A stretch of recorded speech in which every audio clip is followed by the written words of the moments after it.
Good morning বন্ধুরা। তো আমি অনেক সকালবেলায় উঠেছিলাম। আজকে যেহেতু আমার শ্বশুরমশাইয়ের মৃত্যুবার্ষিকী, তার জন্য আমি একটু ব্যস্ত ছিলাম। তার জন্য তোমাদের আমার গুড মর্নিংটা জানানো হয়নি, তাই একটু দেরি করেই জানালাম। এখন বাজে 11টা। তো আমার হাজব্যান্ড সকালবেলা ঘুম থেকে উঠেই স্নান করে তো আজকে সবাইকে পায়েস দেবে, মানে ওই মদন বাড়ির সামনে যারা বসে থাকে তাদেরকে পায়েস দেবে। তো সুন্দর করে পায়েস টায়েস তৈরি করে এখন প্যাকিং করছে। তো কাল আমাকে জয়নগরের মোয়া, 25শে ডিসেম্বরে কেক সব আমাকে দিয়ে দিয়েছে, সুতরাং আমার আর কোনো খরচা খরচ নেই আজকে সেরকম। তো যাই হোক, এখন আমি সব কাজ শেষ করে, তার মধ্যে তো এক ছাদ ভর্তি জামা কাপড় সকালবেলা ঘুম থেকে উঠেই চা খেয়ে আমি কেচে নিয়েছি। তো ওপরে আছে সেগুলো ব্যাগ ট্যাগ সব ধুয়ে দিয়েছি।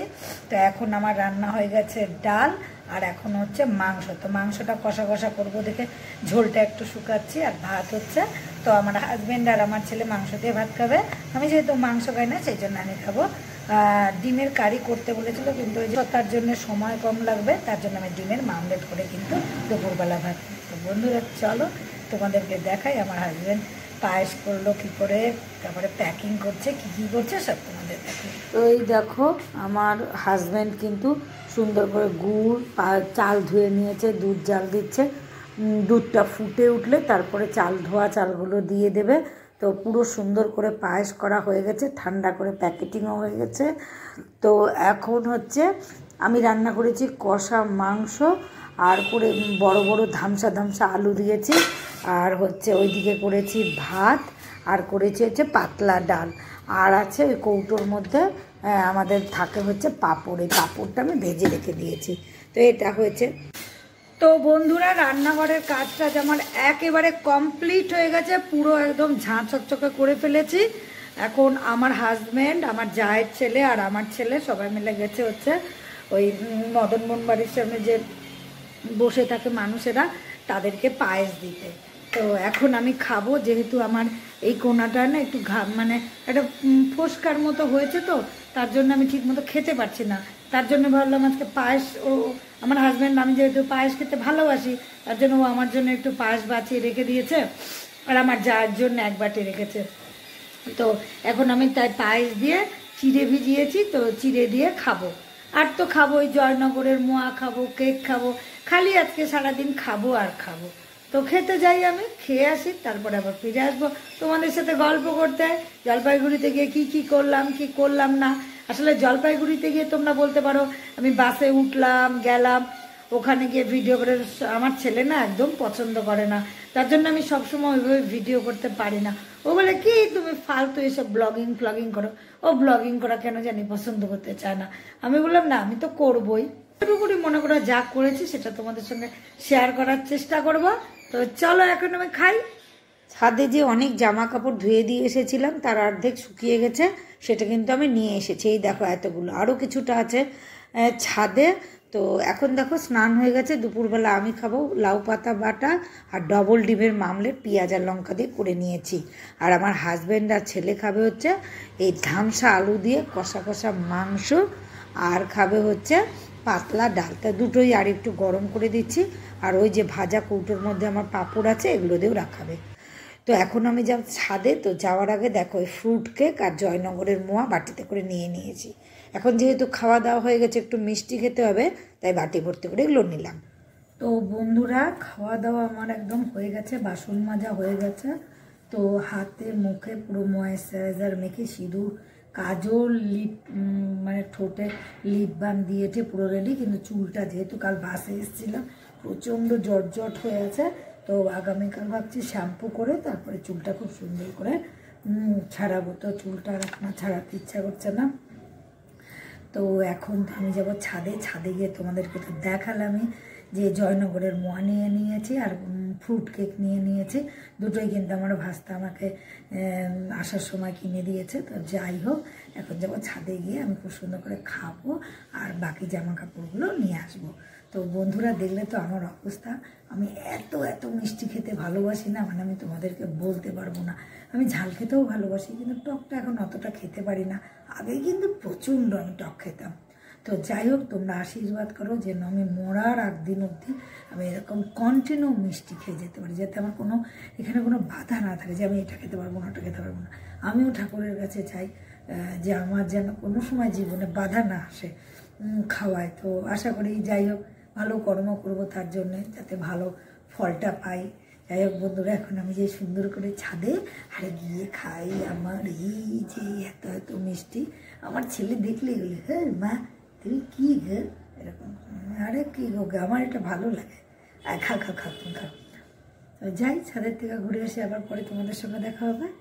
তো বন্ধুরা, আমি এসে গেছি ছাদে। এই যে আমার সব জামা কাপড়গুলো এখন অল্প বিস্তর রয়ে গেছে, তো এইগুলোকে এখন উঠাবো। তাহলে আমার পুরো আগে একবার এসে উঠিয়ে নিয়ে গেছি। ও এই মানে এই তিনতলা, দোতলা থেকে তিনতলা ছাদে উঠছে না, না হাওয়া বেরিয়ে যায়, বাপরে বাপ কি হাঁপানিটা উঠে যায়। তো যাই হোক, একবার আমি জামা কাপড় নিয়ে গেছি, আরও জামা কাপড় এগুলো আছে, এগুলো মানে আশা করি এখন শুকিয়ে গেছে।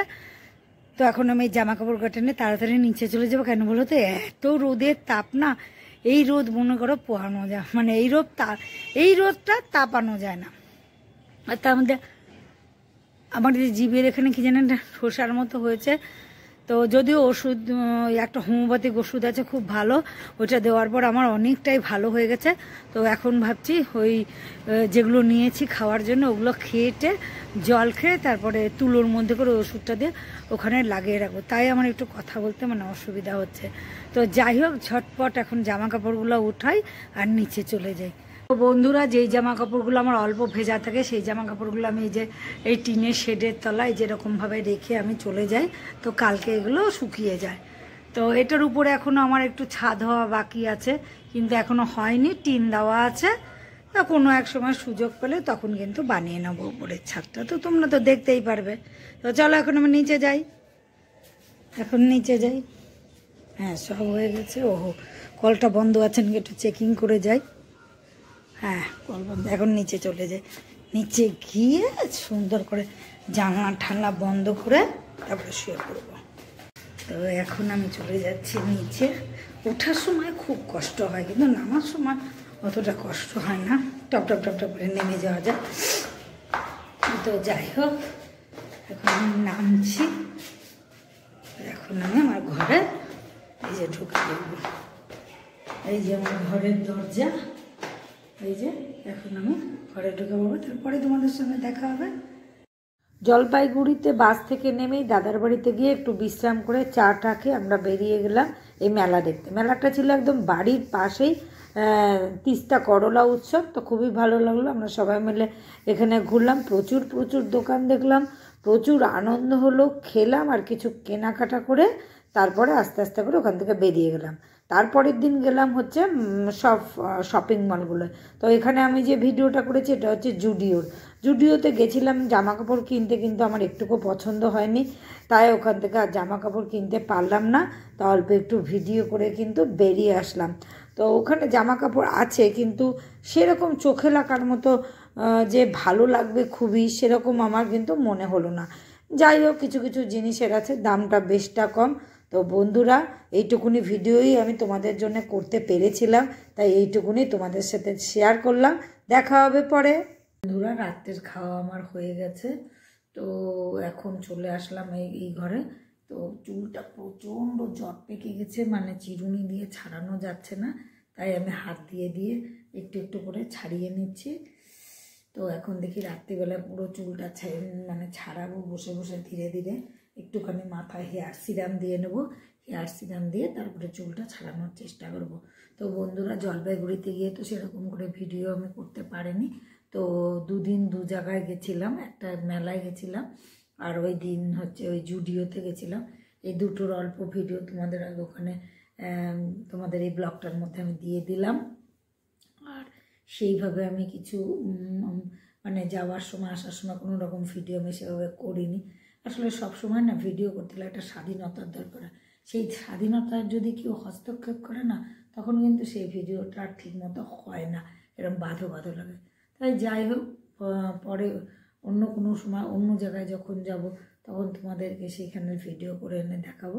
তো যাই হোক বন্ধুরা, আজকে সারাদিনটা মোটামুটি দৌড়ঝাঁপের মধ্যে ভালোই কাটলো। তো শেষবেলায় তোমাদেরকে হ্যাপি মেরি ক্রিসমাসের অনেক অনেক প্রীতি আর শুভেচ্ছা দিলাম। তো তোমরা সকলে খুব খুব ভালো থেকো, সুখে থেকো, শান্তিতে থেকো, আর থাকতে হবে হাসি খুশি। তাহলে আজকের মতো ভিডিওটা আমি এখানেই শেষ করছি। Tata, sweet dream.